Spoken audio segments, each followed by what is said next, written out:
Okay, as a reminder, no filming, and we'll start with opening comments from Coach, and then we'll take questions for the student athletes.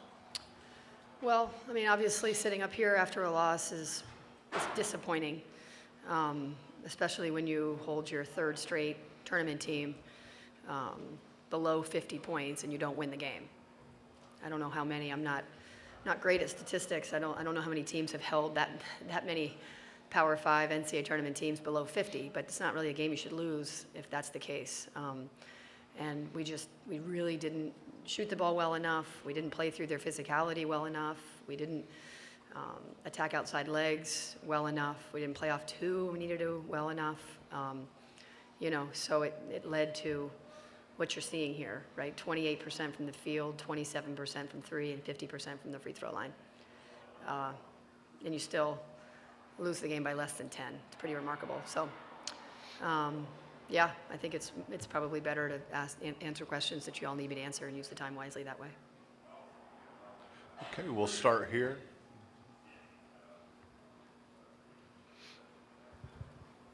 Sarah Tidwell with the USA Today Network. Girls, I know obviously losses suck, but to have gotten to this stage, to have gotten to this Sweet 16, just what are you feeling right now besides disappointment? Lexi, if you'll begin the questioning. Yeah, honestly gonna need some time to process still. Like, we were talking a couple minutes ago and we were like, it never was a thought like that our season was gonna be over today. So just the shock of that and knowing that we're not showing up for practice tomorrow definitely will take some time to process. It's oh, no. You can go to the next one if you want. Do you want me to answer it too? Okay. It's definitely a special experience. Obviously, so much work goes into building a basketball team, and as long as the season is, I'm proud of how far we were able to come. But yeah, it stings. Here on the aisle to the left. Alyssa, you've been in Chapel Hill for 5 years. What has your career meant to you? My career's meant a lot to me. I think I probably put more of my identity in it than I should, but that's something I'll be able to sort out in the next couple of days, unfortunately, and weeks and months and so on and so on. But I'm just really grateful for the opportunity to play at Carolina, play for Coach Banghart for 5 years, seeing her every single day, nearly all year long. And I'm just really grateful for the experience, and I wish everybody could have like such a fulfilling experience like I had. Here to the left. Ariel Bynum, Toriel Tribune. For both players, how did the game shift when Maria went down midway through the first half? It seemed like that's when Duke took control. Alyssa, if you'll start with the answer. It's hard for me to say. I feel like I'd have to watch it back, but I think we need Maria in and we need her to produce, but when Maria goes down, we have our small lineup. Like, we've proven to be productive with that lineup as well, and so I just think that the people on the floor needed to take more responsibility, especially myself included, on scoring the ball and making sure we could continue to get stops. Lexi. Yeah, I think the thing about our team is that we win in a lot of different ways, and we have different people step up every single game. So yes, we're more comfortable with Maria on the floor. We love playing with Maria, but I still think we have pieces that can score when we have our smaller lineup in too, and we just didn't do that. We didn't step up in ways that we needed to go ahead tonight. Here to your left. Abby helping USA Today. Alyssa, with this being your last game, and Lexi, how do you guys feel leaving this program in the hands of young players like Lainey and Blanca? How do you feel about, how confident do you feel in them? Lexi, if you'll start the first answer. I mean, honestly, this group is everything that I could have wanted to finish out my career with, and I'm just so excited to be all of their biggest supporters in years to come. Yeah. I think for Lexi and I, we both just hope that like our impact, whether it's infusing girls with confidence or having them learn strategic things from us, can like transfer down and they can kind of pick up the torch and lead the program moving forward. So that's all we could hope for as exiting seniors. Last question in the front.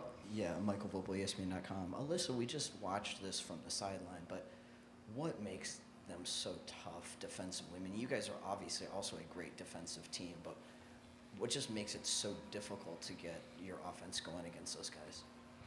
I think we have a great defense as well, obviously, but Duke is pretty disciplined, and they're there on their rotations. They know to double. They just are pretty sound defensively, and so that makes us take tougher shots. It alters our looks that we're used to getting. But that's the game of basketball. Like, just because one thing doesn't work doesn't mean, oh, okay, the play's over and we got to go down the other end. But like, again, that's the beauty of it. You have to find other ways to score, and I felt like we just weren't as connected in that aspect today. Thank you, ladies. Thank you. Thank you.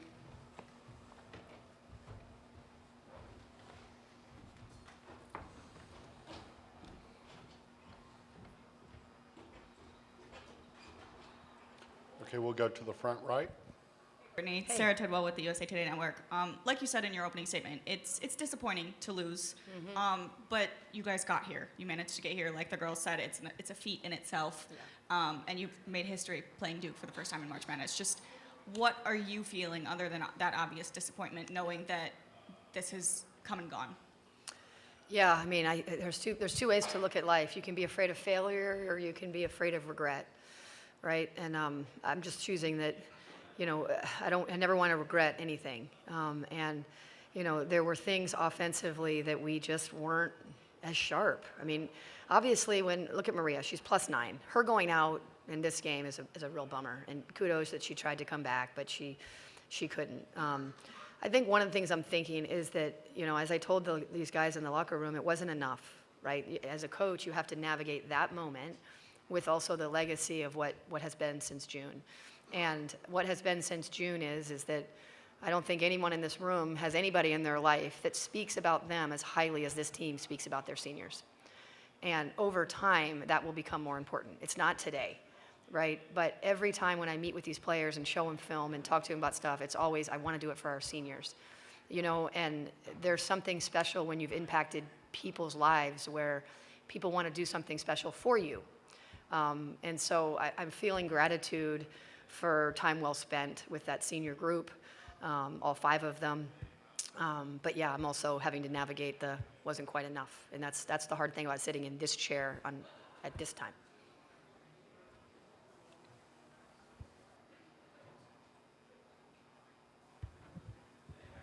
Courtney, I want to ask about your perspective on Alyssa's career and everything she's meant to Carolina. Yeah.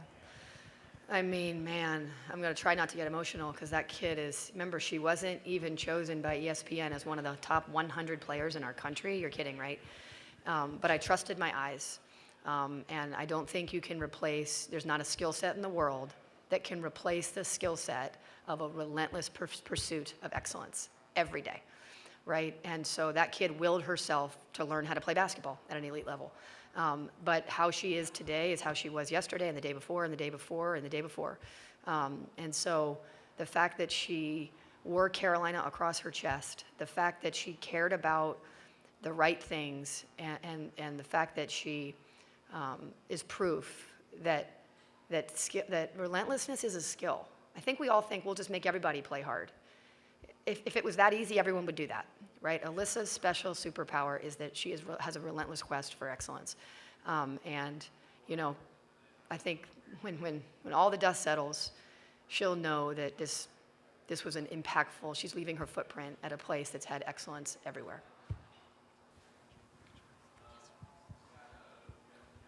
Hey, Courtney, Oriole Bonitorial Tribune. Can you talk about the adjustments you had to make with Maria down? Obviously, you had Alyssa at the 5 a good bit, and it was already going to be a physical battle inside, and it just got tougher. Yeah, it sure did. Especially, again, it's always the minutes, right? And so a kid that plays, you can lean on for 30-plus minutes a game. Now you can lean on her for 9.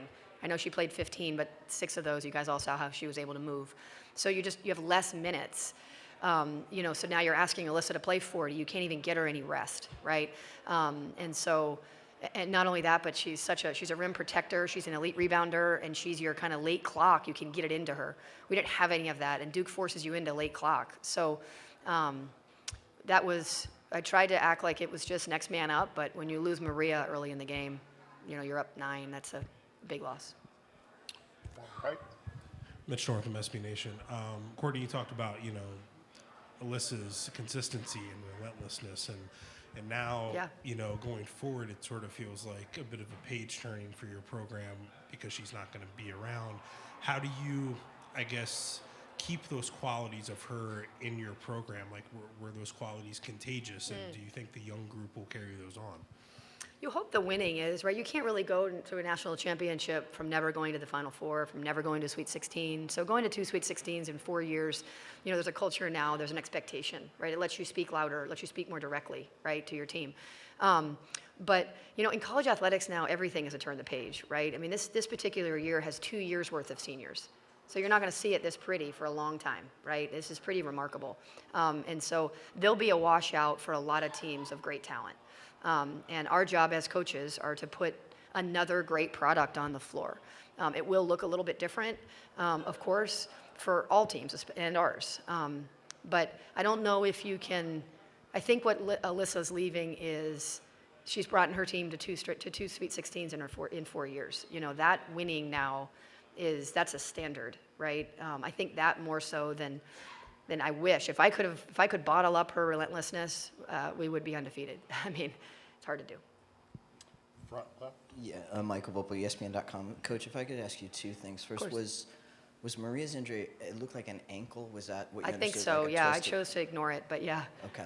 And this doesn't seem like a fun game to coach in. And I don't mean that in a disrespectful I know way, you but don't. it's just so hard, like, when shots aren't going down. And, Yeah. and I'm just wondering, like, not every game's going to be like 90 to 87. Yeah, yeah. But is this a tough game in some ways because it does feel like such a grind from start to finish? Yeah, especially if people are looking at the scoreboard and didn't watch the game, you're thinking, oh gosh, as opposed to choosing to recognize these are two of the best defenses that have played over the last 5 years. I mean, and you add familiarity and roster understand, and system familiarity. And then you add the physicality, right? And so you're trying to read how they're going to allow physicality, how you're going to allow post play, how you're going to allow body on the drives, right? And that was a challenge, of course, as well. So they're all fun, honestly, Michael. They really are. I know that sounds really kind of odd. They're all fun because they require us to stretch ourselves in different ways, right? Having the mental energy of beating West Virginia's press and staying in the attack, versus having to deal with who do we play? Oregon State's size and more of a saggy team. They all challenge me really differently, and our team. So they are all fun. I don't know, those that really love offense, probably this isn't the game that you're DVRing or whatever you call it these days. But those that like defense, you should watch it again. Far right. Yeah, Jeremiah Holloway with Inside Carolina. Courtney, for you, this goes a little bit off Mitchell's question about, the next chapter and kind of building off of this year. What do you think specifically about this year kind of worked for you all between, maybe the off season or throughout the season and things like that? Like, what kind of, worked for you guys to be able to, I guess, kind of hit some of the milestones that you guys hit? Good returning experienced players, excellent leadership, young people that brought a youthful joy and hunger, and a competitive group that cared about out-teaming and out-toughing, most of the time. And so they didn't have off Tuesdays, off Sundays. They were always on. And the way they spoke about themselves, about each other, and the way they committed themselves, I mean, culture's a thing. It is a thing, right? And you hope to get it right, and coaches don't change dramatically. Their roster changes dramatically. So there is an element of luck at times that but because we're all kind of hunting the same thing. But this particular group had the experience pieces, with the youthful talent and energy and commitment of the younger guys. And then they chose to care about the right things. Do we have any questions from Zoom?